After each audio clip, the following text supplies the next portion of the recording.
12월 25일 목요일 성탄절의 아침을 여는 경건의 시간을 시작하겠습니다.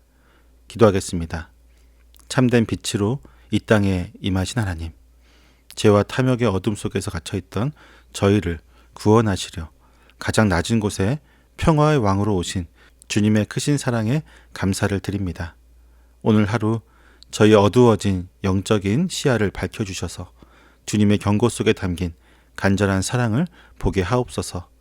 매를 드신 하나님의 섭리를 겸허히 인정하며 말씀을 거울 삼아 저의 내면을 정직하게 비추는 거룩하고 복된 시간이 되게 하여 주시옵소서.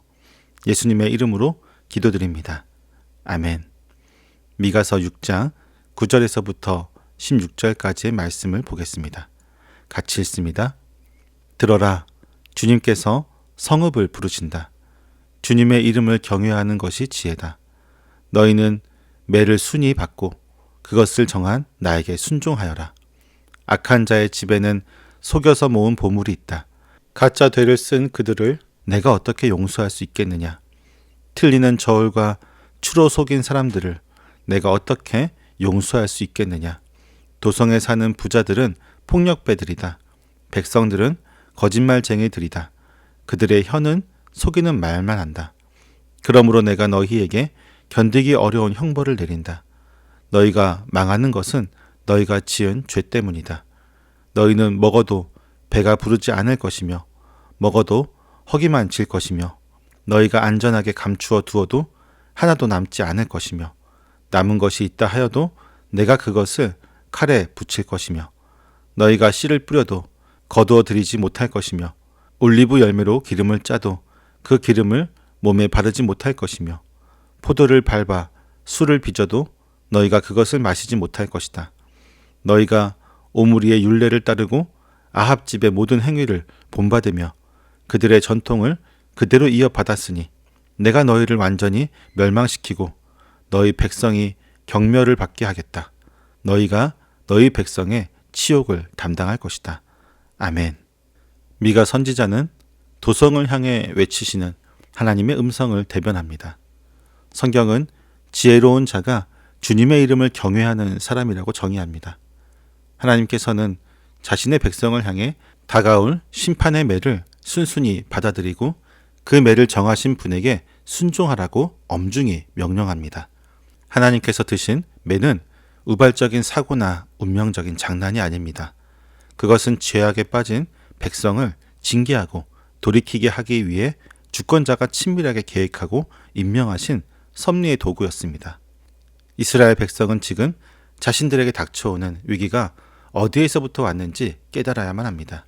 그것은 주변 강대국들의 정치적인 위협이나 경제적인 실패가 아닙니다. 하나님께서 친히 그들의 죄를 다스리시기 위해 징계의 지팡이를 드셨음을 직시해야 합니다.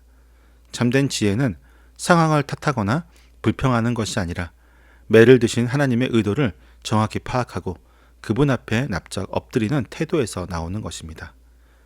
하나님께서 매를 드실 수밖에 없었던 구체적인 죄목들을 낱낱이 드러냅니다. 하나님께서는 거룩한 성전뿐만 아니라 치열한 시장과 가정, 삶의 터전을 불꽃 같은 눈으로 감찰하십니다. 악한 자의 집에는 속임수로 모은 보물이 가득하고 그들은 양을 속이는 가짜 되와 틀린 저울추를 주머니에 넣고 다니며 부당한 이익을 챙깁니다. 하나님께서는 공의로우신 재판장으로서 부정한 저울과 거짓된 추를 사용하는 자들을 결코 깨끗하다 하지 않으시고 용서할 수 없다고 선언하십니다. 이 도성의 죄악은 경제적인 속임수에 그치지 않습니다. 부자들은 더 많은 부를 축적하기 위해 강포와 폭력을 일삼았고 그곳에 사는 주민들은 입만 열면 거짓말을 쏟아냈습니다. 그들의 혀는 사기와 기만으로 가득 차 있어 진실을 찾아볼 수 없었습니다.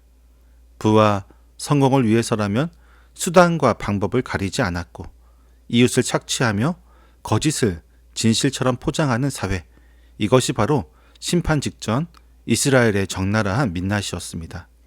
하나님께서는 예배당 안에서의 종교적인 열심이 아니라 장사하는 저울 앞에서의 정직함과 이웃을 대하는 태도를 통해 그들의 믿음을 달아보신 것입니다. 불의한 방법으로 불을 쌓은 결과는 풍요가 아니라 처참한 결핍이었습니다. 하나님께서는 그들의 죄로 인해 견디기 어려운 형벌을 내리시고 그들을 황폐하게 만드십니다. 그 형벌의 핵심은 채워지지 않는 공허함이었습니다.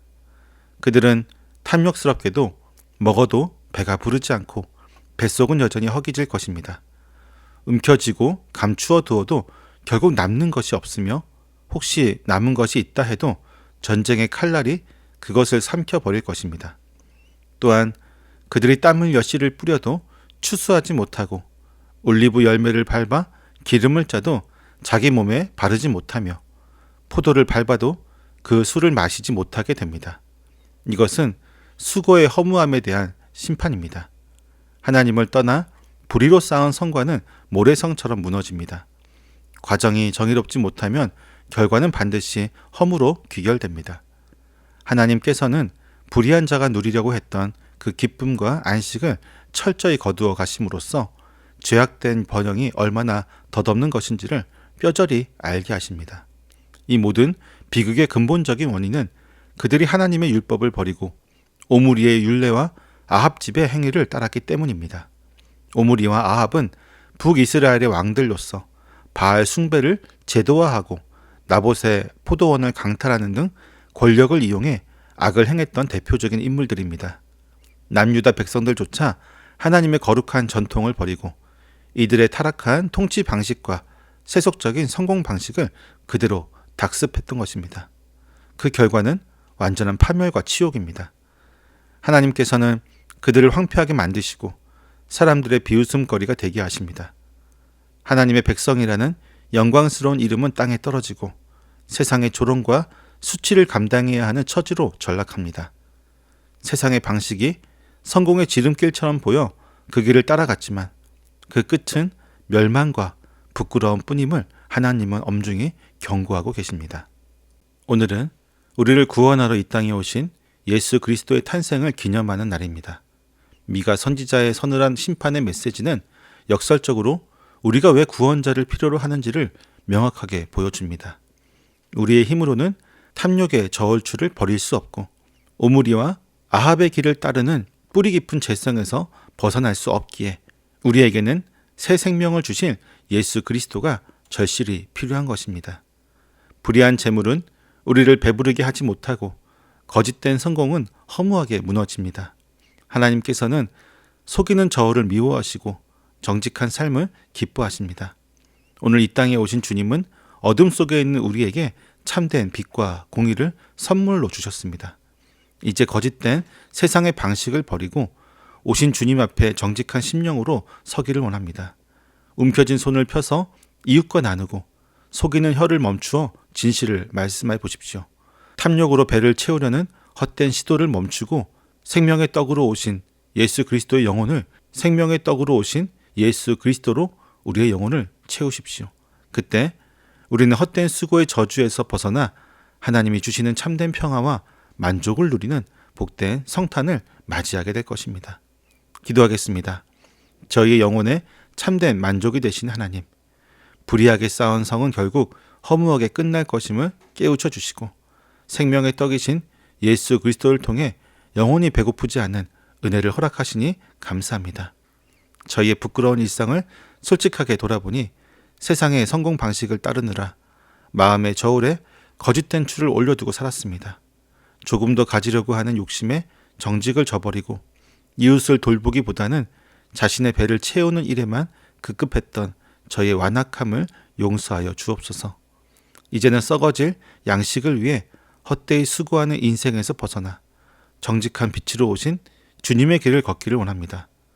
움켜쥐었던 탐욕의 손을 펴서 주님의 사랑을 이웃과 나누게 하시고 세상의 조롱이 아닌 하나님의 기쁨이 되는 거룩한 성도의 삶을 살게 하여 주옵소서. 오늘 하루 주님 주신 평화 안에서 진정한 안식을 누리는 복된 성탄이 되게 하여 주시옵소서. 예수님의 이름으로 기도드립니다. 아멘.